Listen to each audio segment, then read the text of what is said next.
Hey everyone, in this video we are going to discuss about C# fundamentals that you will use in nearly every program.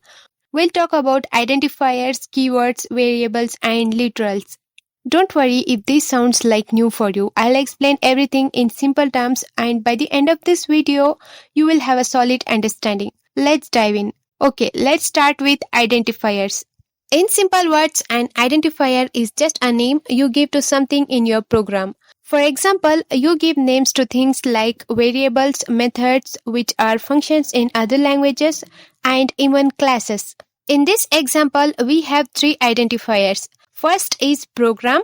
This is the name of the class. Second is main. This is the name of the method. It's where the program starts. And third is x. This is the name of the variable.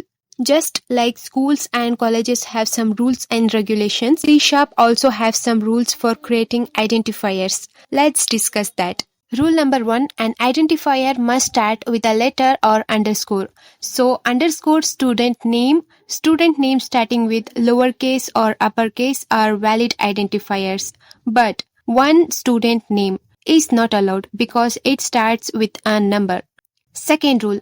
Identifiers can include letters, numbers, or underscores after the first character. For example, student_1 and course_code_1 are valid identifiers. Rule number 3. Identifier can't be a C# keyword. Keywords are special words that C# already uses for its own purpose, so you can't use them as your own identifiers. For example, int is a keyword, so you can't name your variable int. Rule number 4. No spaces or special characters are allowed. You can't name it like student space name or student plus name, but student_name is valid. Rule number 5. C# is case sensitive. This means first name and first name are treated as two completely different things. So remember to stay consistent with your naming. Next up, let's talk about keywords. Keywords are words that C# has already reserved for special things. You can't use them for your own variable or method names because they have built-in meaning. For example, consider this program which I am using to illustrate keywords. Here, static, public, and void are keywords. Static help to define the method, public help to define its visibility, and void define that method returns nothing. In this line, int x equal to 10, int is a data type keyword and x is an identifier. Int is a keyword because it tells the program that the variable x is going to hold an integer value. So, if you try to use int as a variable name like this, int equal to 10, this won't work. You will get an error. That's because int is a keyword and you can't use it like an identifier name. C# has 78 keywords in total. We'll dive deeper into them in the later sessions, but remember not to use keywords as your own names. Now let's discuss about variables. A variable is just a place where you can store data. Think of it like a box with a name, and you can put things inside that box. You can also change what's inside the box at any time. For example, you can create variables like this. Int x semicolon. This is how we declare variables, and int x equal to 10. This is how we initialize value to the variable. In this example, here's what's happening.